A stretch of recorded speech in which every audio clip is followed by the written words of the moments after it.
The Strategic Defense Initiative. The Star Wars program routinely falsified research data according to military sources at the time. Quote, "We would lose hundreds of millions of dollars in Congress if we did not perform our tests successfully. We put a beacon with a certain frequency on the target vehicle. On the interceptor we had a receiver. The hit looked beautiful, so Congress did not ask questions." The very idea of Star Wars, an umbrella that would shield America from Soviet nuclear warheads, was itself a massive deception. No knowledgeable scientist thought for a minute such a shield was feasible, yet the Pentagon proceeded with this fraud and faked other tests in 1990 and 1991 after the Soviet threat had disappeared. Edward Teller was charged with falsifying test data on Super Excalibur, a nuclear-powered X-ray laser built by Lawrence Livermore Laboratory. The project was canceled in 1992. All the talk about death rays and charged particle beams was little more than an elaborate smokescreen designed to hide the fact that the U.S. was developing a directed energy weapon that uses a high-power microwave pulse. Livermore Labs has been a central participant in SDI since 1982, when Edward Teller, the lab's founder, suggested SDI to Reagan. The father of the H-bomb received 40,000 shares of a laser research company that later defrauded its investors. Dr. Teller tried to sell Alaska on Project Plowshare, the use of 6 thermonuclear weapons to excavate a harbor at Cape Thompson, Alaska. In 1987, Teller returned to Alaska to propose the installation of a laser-like weapon system on the north slope of Alaska. The weapon system Teller was trying to sell was classified and not openly discussed, but the presentations indicated this Star Wars weapon was in fact Haarp.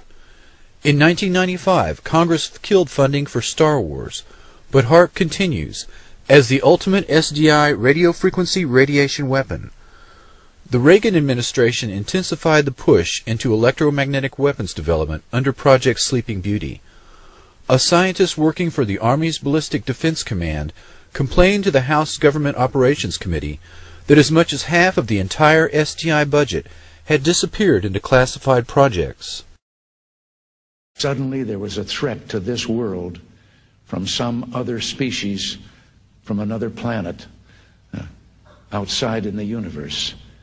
We'd forget all the little local differences that we have between our countries. Perhaps we need some outside universal threat to make us recognize this common bound.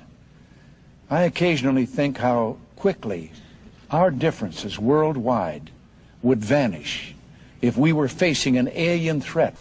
High-Frequency Active Auroral Research Project, HAARP.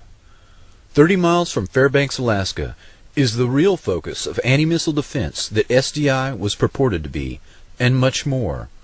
The public patent was titled "A Method and Apparatus for Altering a Region of the Earth's Atmosphere, Ionosphere, and Magnetosphere."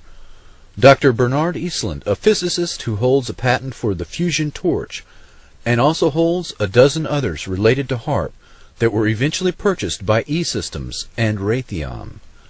Patent number 4686605 claims the following uses: cause total disruption of all forms of communications over a very large portion of the Earth, missile or aircraft destruction, deflection, or confusion, weather modification, by altering solar absorption, also altering composition of the atmosphere.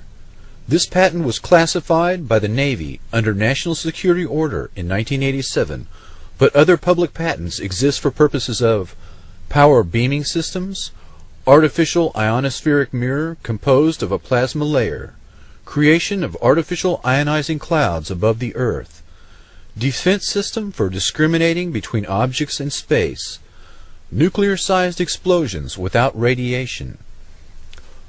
HAARP is described as a research instrument for studying the ionosphere, an ionospheric heater, or IRI, of which many exist, but HAARP is special.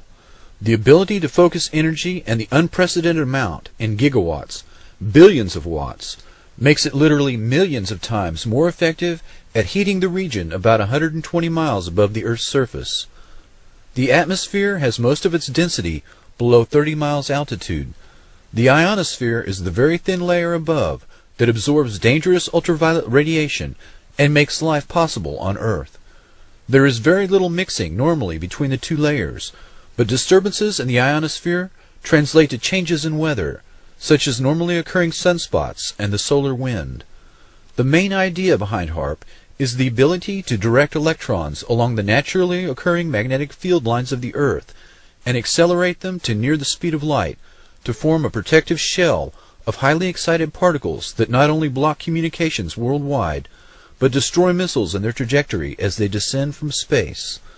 The effects can be localized by punching a hole through the ionosphere to superheat an area 30 kilometers in diameter into a plasma shield. Any missile or aircraft would be destroyed that tried to fly through the plasma, which is the fourth state of matter. A hole in the ionosphere above an enemy country could kill by allowing solar radiation to strike the surface unhindered. Weather modification could also be used as an instrument of warfare by manipulating the electric jet and the jet streams that dictate climate. The publicly stated aim is C3, Command, Communication, and Control. The margin of victory in war is to block or intercept enemy communications and to secure your own. The signals in the ELF extremely low frequency range can be generated by Haarp and heard anywhere in the world, and are used for Earth-penetrating tomography, basically finding enemy submarines and underground bases. Dr. Richard Williams says the high-energy experiments will generate the equivalent of the output of 10 to 100 large power-generating stations, and that, quote, tests of these kinds could cause irreversible damage. According to Dr. Elizabeth Rauscher, quote, the ionosphere is prone to catalytic reactions, so if a small part is changed, a major change in the ionosphere can happen. Haarp documents admit that 1,000-fold greater amounts of energy can be released in the ionosphere than injected. Stanford University experiments beaming radio waves into the magnetosphere detected the signals halfway around the world. Some were amplified 1,000 times. David Yarrow states, quote, Earth's axial spin means that a burst lasting more than a few minutes will slice through the ionosphere like a microwave knife, producing not a hole, but a long tear, an incision. Haarp documents describe intentionally trying to get a runaway effect in the ionosphere. Quote, the instabilities commonly studied are approaching their maximum radiofrequency energy dissipative capacity, beyond which the plasma process will run away until the next limiting factor is reached. The first atomic weapons testing was done without knowing if the chain reaction would stop or keep going. Dr. Oppenheimer admitted years later that, quote, the government knew that the scientists didn't know. The decision to pulse several gigawatts of energy into the ionosphere could cross a threshold. Walter Richmond wrote of an account of such an event in a book entitled The Lost Millennium. The event began with a solar tap, a planetary short circuit. Quote, the surge of power became an avalanche. At the pole, in the vertical plane of the Earth's magnetic field, where the winds of magnetism would not rise to blow it out, 1 trillion watt-seconds of energy unleashed their fury on the polar cap in the first flash. Even as it discharged, the ionosphere was recharged from the solar furnace. The first flash became a mighty roar that poured an increased and now steady stream of energy through the now stabilized short circuit. Kilocubit after square kilocubit of frozen wasteland boiled. Watt after watt of ever-increasing avalanched energy lit the polar cap with a glare that had never before been seen. Earth's an electrical motor. When the motor began to run wild, it would increase its rotational speed. Eventually the Earth would explode from increased centrifugal stress. The Haarp project manager describes the experiment of Earth-penetrating capability using frequencies of 10 to 20 Hertz pulses per second, or maybe 1 Hertz, 1 cycle per second type waves. This range of frequencies are the same dominant frequencies within which the human brain normally operates. The military, particularly the Navy and Air Force, have extensive research on the negative effects of extremely low-frequency radiation.